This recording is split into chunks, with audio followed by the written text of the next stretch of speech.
I'm here simply to go on record for my 45,000 members to ask you folks to stop wasting money, to put upon us an evaluation system when, in fact, we are already in negotiations.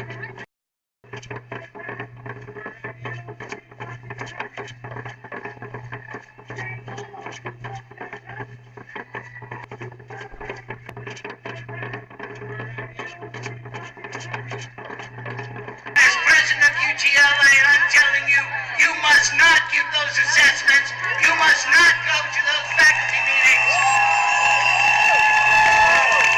Wear those write-ups with pride. They will be coming out of your files as soon as we sign the contract.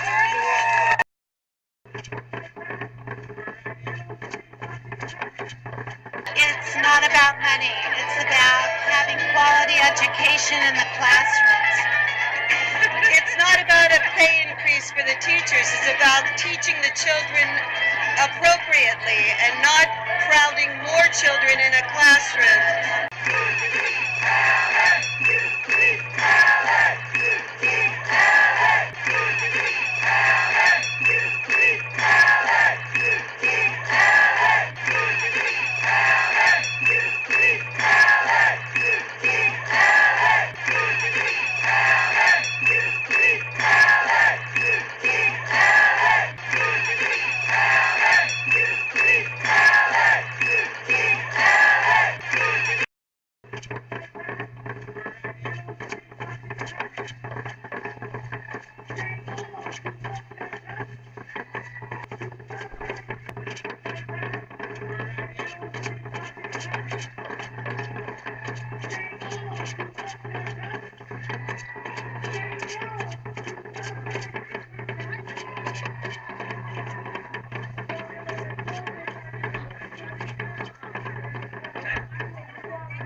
Maria and I have been a team on this, and we decided that we were going to run for the seat when we had our boy almost 11 months ago, almost a year ago.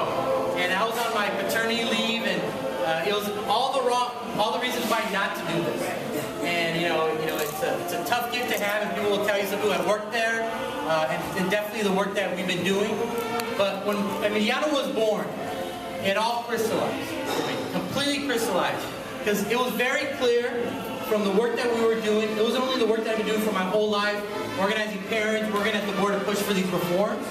But when Emiliano was born, and we looked around the schools in our neighborhood, most of those schools were underperforming, and Wilson High School was on the public school choice list, which had been his home school. And for us, even though everything said we shouldn't do this, this is going to be the toughest year for us, we decided we have to do this. Because not only is it about fighting for Emiliano, but it's a fight for all the kids in the district who need someone to fight for them. And that's why this race is so important for me. Because for me, it all started for me, when I was at a storefront on Whittier Boulevard, and it began with this vision of we wanted to create a movement on the east side to improve our schools. We were a crazy group of 3 or 4 people that thought that we could actually organize parents and students to begin to transform this district.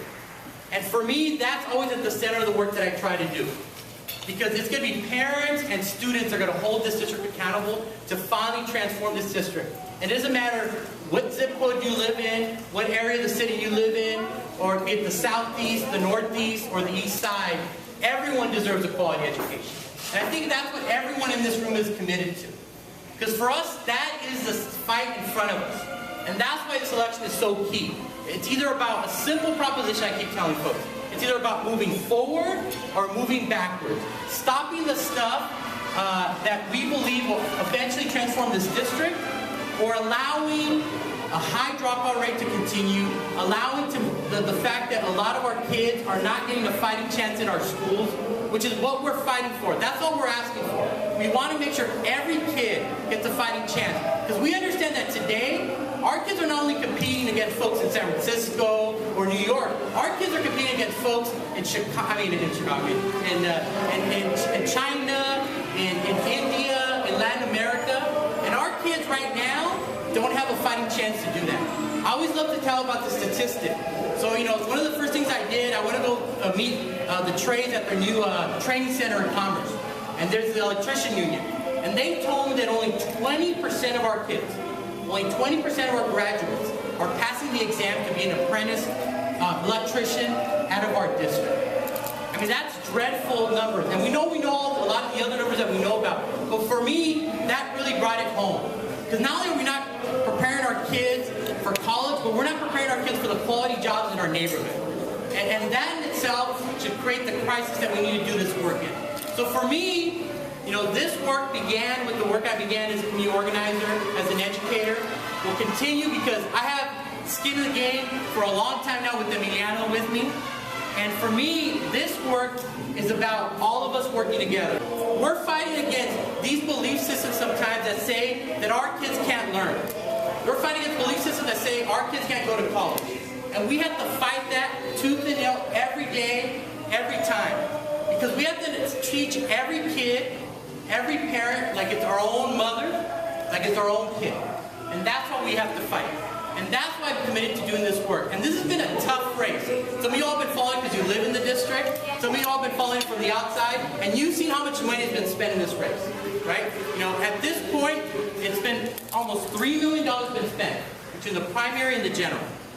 But for me, what it represents is there must be something that we're worth fighting for if that much money is spent to stop.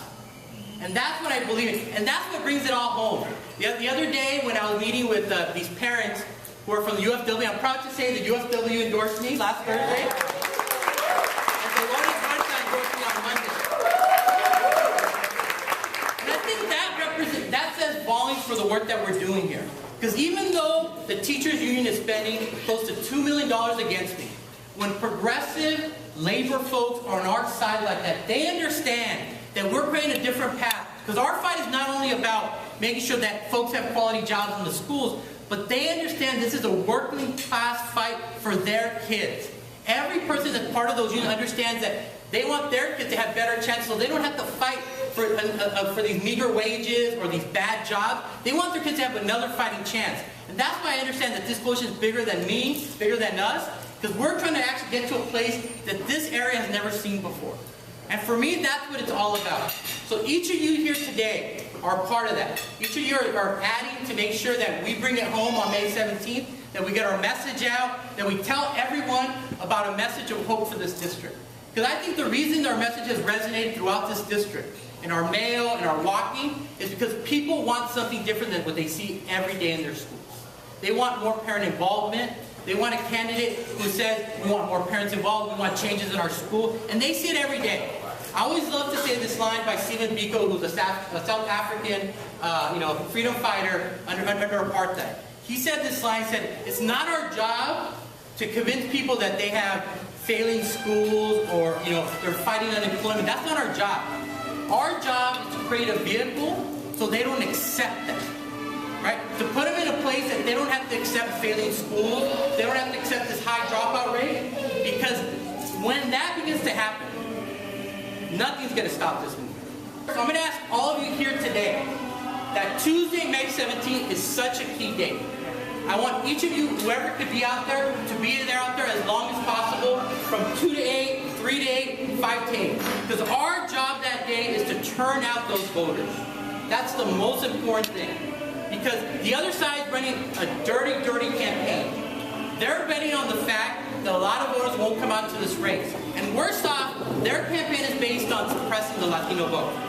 It's a smart strategy, but it's a very, in my view, evil strategy. Right? Because I'm all about making sure we engage, energize more parents in our district. And those are the parents we want to engage to turn around our schools.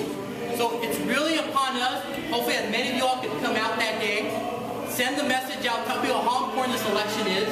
Because each of us, it's not about a vote on May 17th, but it really is about a vote that will impact the lives of over 600,000 kids and you know, hundreds of thousands of families. LAUSD is depending on us, or the kids are depending on us, and more importantly, our area is depending on us. So hopefully you all come out, because we're going to win on May 17th. We're going to continue this work. We're going to continue fighting for everything that we're fighting for. Thank you once again for being here.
We have power because there are more than 3.2 million people who are willing to pay us hundreds of millions of dollars in dues each year because they believe that we are the unions that can most effectively represent them.